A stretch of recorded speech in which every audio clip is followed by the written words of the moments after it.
Hosted by you/RadiantRub1212. I, 24M, recently proposed to my now ex-fiancé, 23F, after 2 years of dating. We met through mutual friends at work. We started talking as friends, went on dates, and on New Year's Eve, we officially started dating. At the beginning of our relationship, she mentioned this guy, Marvin.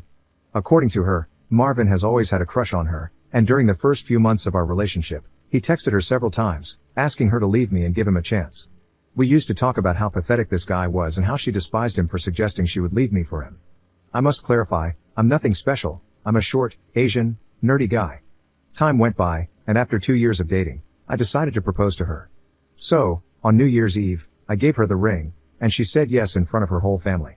I had some money saved, she doesn't work, so I started looking for venues, catering, invitations, decor, and everything. I spent a large amount of money, as her parents were not in a position to help with the expenses, and I had enough savings to handle this comfortably. One day, while we were running errands, we started talking about having a three-way. We're in our 20s, so there are a lot of things we want to try. We discussed for a while how we could find someone, and she quickly said, I have someone in mind. I asked who, and she replied, Marvin. I know that was the first red flag, but I let it pass. I asked why him, and she just answered that she was physically attracted to him. I asked why she would say she hated him at first and then choose him as her first option for a three-way, and she replied it was only a one-time thing. So I told her it was okay, but we needed to talk later to set rules, limits, and I would like to talk to him personally before giving the green light. During the next couple of days, she started acting really excited, coming to me to show hotels and asking when we were going to meet with him, talking about how exciting everything was. I told her we needed to discuss things first, as it's not as easy as it sounds, and we needed to set some limits. After that, she calmed down for a day or two but then started bringing up the subject again. It reached a point where she insisted so much and brought up the topic so many times that I ended up telling her that she either needed to calm down, or the three-way wasn't going to happen. She apologized and mentioned I was right, but something still didn't feel right. That afternoon, while we were taking a nap and she was sleeping, I went through her phone and found out she had been cheating on me with him for a couple of months. They had been meeting while I was at work, and she even sent him one of those kink tests you can find online to see if his kinks matched hers. To say I was furious is an understatement. She woke up while I was checking her phone, and I confronted her. She started crying, saying she was sorry and that she didn't know what she was doing. I packed my things and stormed out to stay at a hotel. That night, I got a call from her parents, accusing me of ruining the engagement and acting like a baby, saying I was the one who brought up the topic of the three-way and that their daughter wasn't at fault. I hung up without saying anything and started canceling everything I had planned for the wedding. She called me the next day, apologizing and asking me to come back. Her whole family has been sending texts, telling me to man up and insisting that I was the one at fault, urging me not to break off the engagement. Am I the jerk for canceling everything? Update 2 days later. Hey guys, thanks for everyone's advice. I appreciate both the support and the mean comments. Both perspectives were helpful. Now, let me address just a few things before I continue. My ex stopped working to go to college. We met at work, but she quit once we moved in together. Yes, my now ex-fiancé told her parents we were breaking up because I suggested the three-way and got mad when she mentioned Marvin. And her parents believed her. Yes, I needed reassurance to make sure I wasn't at fault. I've been conditioned all my life to be a doormat, so it's hard to stand up for myself. Here's the update. After reading all your messages, I reached out to my father-in-law, and we agreed to meet at a nearby mall to talk about the reasons why I broke off the engagement. I had a good relationship with him, as we both share the same interests and hobbies, so I figured we could have a conversation.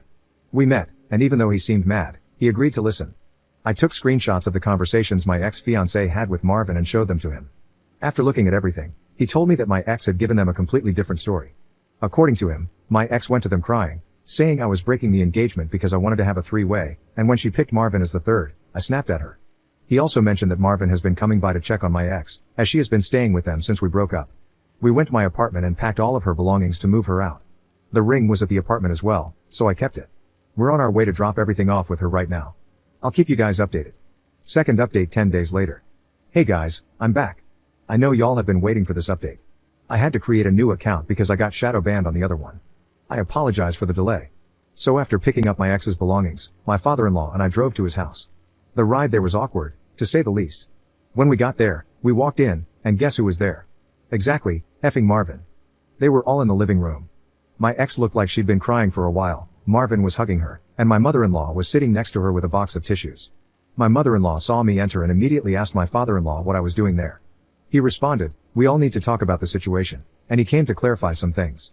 We all sat down, and Marvin was about to leave the room when my father-in-law said, no, please stay, you're part of this too. Marvin sat down, but it was clear he wasn't handling things well. His right leg was bouncing, and he tried his best not to make eye contact with me or my ex. My father-in-law then started by saying that I had agreed to continue with the engagement, which made my mother-in-law and my ex smile. However, my father-in-law said I had one condition: Marvin must show him his WhatsApp conversation with my ex. At that moment, I was shocked. I was about to argue, but then I understood something. Most likely, my ex had deleted the conversation with Marvin, but there was a chance Marvin hadn't. Marvin tried to protest, but my father-in-law insisted and asked him to do this for his daughter. My ex and Marvin glanced at each other, while my mother-in-law sat silently, looking at my father-in-law. Finally, Marvin stood up and left without saying anything else. My ex started crying again, but my father-in-law told her to shut up. He said I had shown him the screenshots of their conversations and that he was disappointed to have raised a cheater. My mother-in-law was in disbelief, so I showed her the screenshots too. Both of them screamed at my ex, asking how she could do something like that, especially on top of lying to their faces. In the end, my father-in-law went outside to unload her belongings in the driveway and told her to find somewhere else to stay, as she was no longer welcome there. My father-in-law apologized to me and said he would like to keep in touch to make sure I was okay. I came back home after all that happened feeling empty, not gonna lie. I think it was the adrenaline wearing off. I got one call from my ex, but I didn't answer.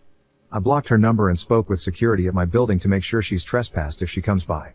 I also posted on Facebook and Instagram about what happened and made sure to include the screenshots of the conversation, just so she can't twist the situation with friends and family.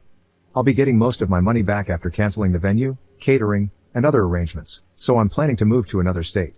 I also got some STD tests done, and thankfully, I'm clean. I'll be selling the ring to recoup some of my money as well. That's the update for now. I don't think I'll be updating anymore, but I want to thank everyone for your comments, both good and bad. Hopefully, things will start to get better from here.